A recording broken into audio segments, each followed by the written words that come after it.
que sait-on vraiment du réchauffement climatique ? Comment cela a-t-il commencé ? Étions-nous au courant ? Pourquoi n'avons-nous pas agi ? Aujourd'hui, peut-on encore inverser la tendance ? Des questions d'actualité à l'ère d'un dérèglement climatique plus présent que jamais. Le réchauffement climatique est le constat d'une augmentation de la température terrestre moyenne sur de longues années, d'après l'Agence parisienne du climat. On parle également de dérèglement climatique, car les changements dans les phénomènes climatiques sont importants. Davantage de canicules, de précipitations, une augmentation de la fréquence et de la puissance des tempêtes et des ouragans, etc. Ici, les variations de température pour l'ensemble du globe sont étudiées sur des temps très longs. On parle d'études du climat à grande échelle. Comme le souligne Compte CO2, le climat sur Terre n'a jamais cessé d'évoluer.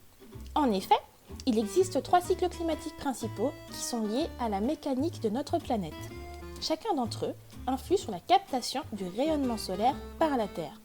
Et chacun d'entre eux dure plusieurs dizaines de milliers d'années, voire centaines de milliers d'années. Or, bien qu'ayant un impact climatique, ces 3 paramètres ne sont nullement liés au changement climatique tel que nous le connaissons aujourd'hui, ce dernier étant bien trop rapide. La cause est donc humaine et en lien avec l'émission de gaz à effet de serre.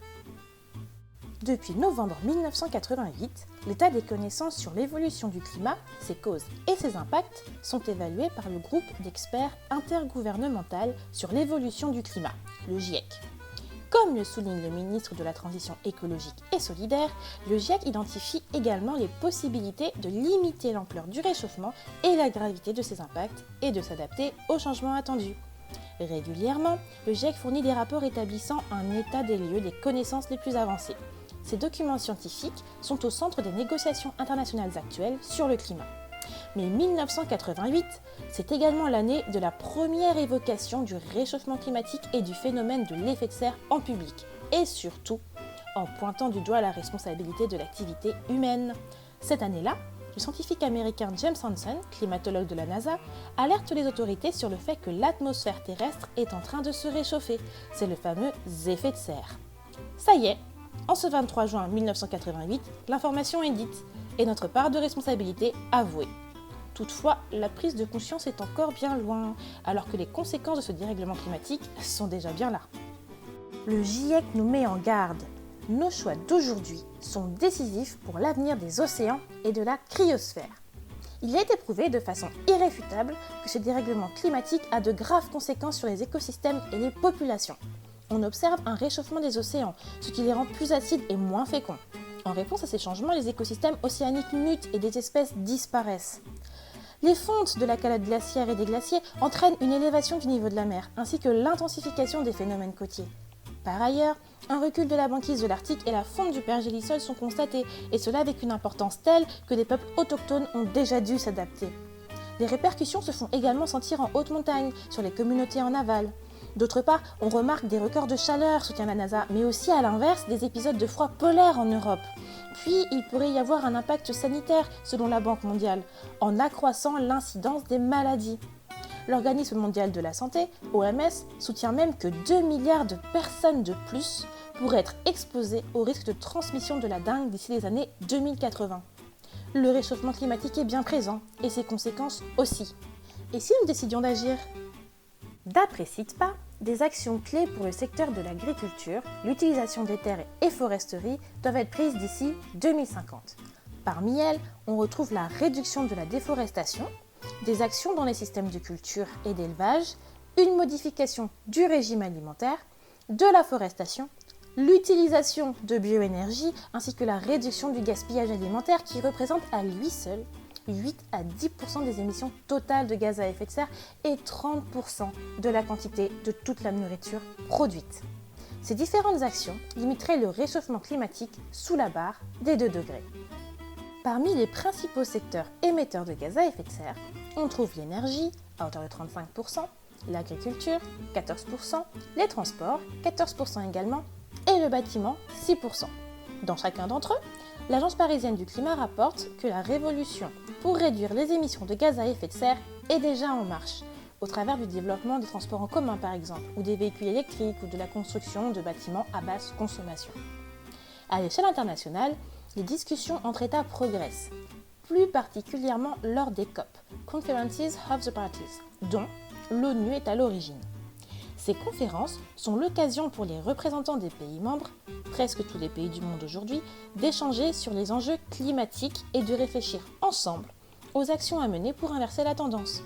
Par exemple, en 1997, à l'occasion de la 3e COP, le protocole de Kyoto a été signé.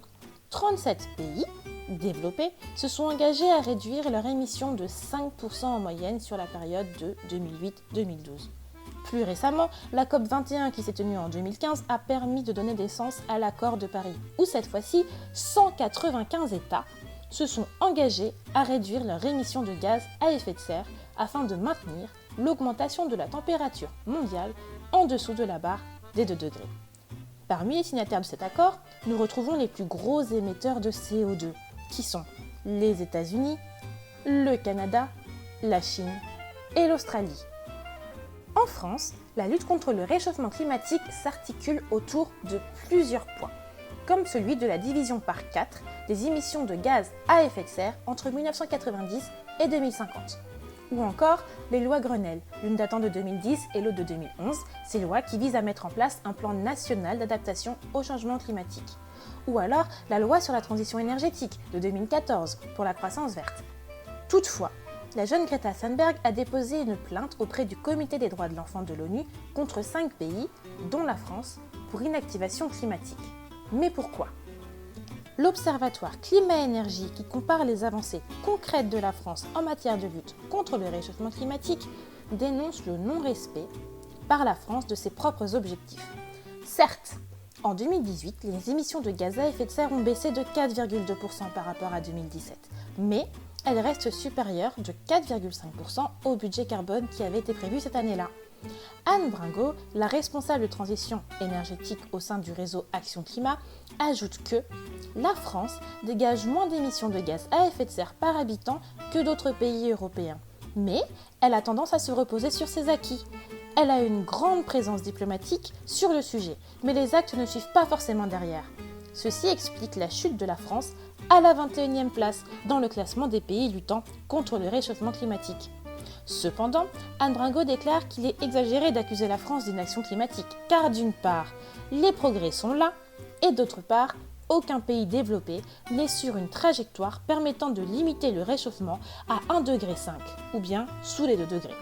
Il faut donc garder le cap et donner au budget carbone autant d'importance qu'aux autres budgets. La pandémie de Covid-19 a engendré un ralentissement économique mondial qui a lui-même eu un impact sur l'environnement. La pollution et l'effet de serre ont été réduits de manière drastique dans plusieurs régions du monde, nous rapporte Futura Science. Cependant, ce sont des résultats indirects du virus. En effet, les causes réelles sont la restriction de l'activité économique, du trafic aérien, maritime et terrestre, ainsi que la fermeture d'industries et le confinement de la population. Végétation et animaux s'épanouissent dans nos villes. Ainsi, par la force des choses, le plus grand pays pollueur du monde, la Chine, pour ne pas le citer, observe une diminution du dioxyde d'azote de 30 à 50% dans plusieurs de ses villes de taille importante. Paradoxalement, dans ce pays, le virus aurait même épargné plus de vies qu'il n'en a prises, puisque chaque année, 1,1 million de personnes en moyenne meurent à cause de la pollution, contre 4 664 du Covid-19. En conclusion, le réchauffement climatique est une réalité dont l'activité humaine en est la cause. Bien qu'au courant depuis le siècle dernier, ayant été mis en garde par le GIEC, nous avons attendu plusieurs décennies pour commencer à agir. Aujourd'hui, les conséquences sont là et iront en s'aggravant si jamais rien n'est fait pour tenir les objectifs fixés. Est-il trop tard ? Peut-être pas. La crise du coronavirus nous aura montré que nous sommes capables de mieux, de vivre autrement. Néanmoins, une fois la pandémie passée, est-ce que nous nous en souviendrons ? Est-ce que le dérèglement climatique sera davantage au cœur des débats ? Est-ce que nous agirons ? Continuerons-nous à vouloir mieux nous alimenter ? Peut-être poursuivre la priorisation de nos déplacements ? Ou alors, reprendrons-nous simplement nos vies ? Seul l'avenir nous le dira. Toutefois, le futur de notre planète dépend de nos gouvernements, de nos entreprises, d'elle, de lui et de vous. Alors après tout cela, que ferez-vous ? Pour ma part, j'ai déjà ma petite idée.